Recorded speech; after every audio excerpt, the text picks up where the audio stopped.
High school softball is about to wrap up its first sanctioned season in the state of South Dakota, and Aberdeen is prepared to host the first state tournament. But with all three classes playing in the hub city this weekend, space to stay has become limited. Sarah Parkin has that story tonight from the Aberdeen newsroom.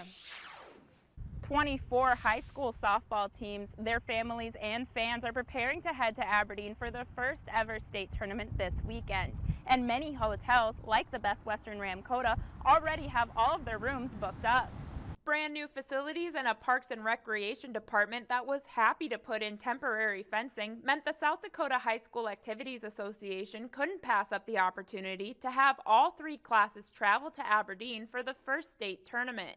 They were more than willing to work with us, and I just said, you know what, for the first year, I'd love to keep everybody together. That way I got my hands in the cookie jar. I'm in charge of softball, and I can make sure that hopefully everything is going to go according to plan for the weekend. So that's why we chose Aberdeen.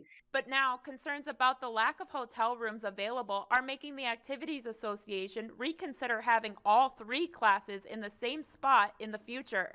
We just didn't know the first year what kind of crowd support is going to travel. You know, potentially to have three classes there with the hotel situations that we're running into, we're going to have to take a good hard look at that.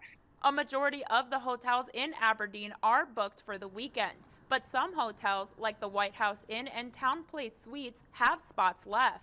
The Aberdeen Area Convention and Visitors Bureau says they are happy to help anyone looking for last-minute bookings, and alternative accommodations are available.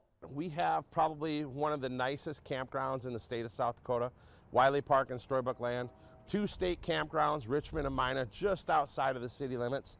All of those are available for utilization, but you know, some people even like to stay in hunting lodges.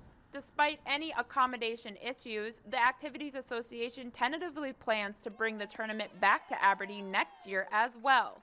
But you know what? I will take any of these trials and tribulations for softball just to have the girls have the opportunity to participate in the sport. The first pitches of the first ever South Dakota State softball tournament will be thrown at 10 a.m. on Thursday morning. In Aberdeen, Sarah Parkin, Dakota News Now.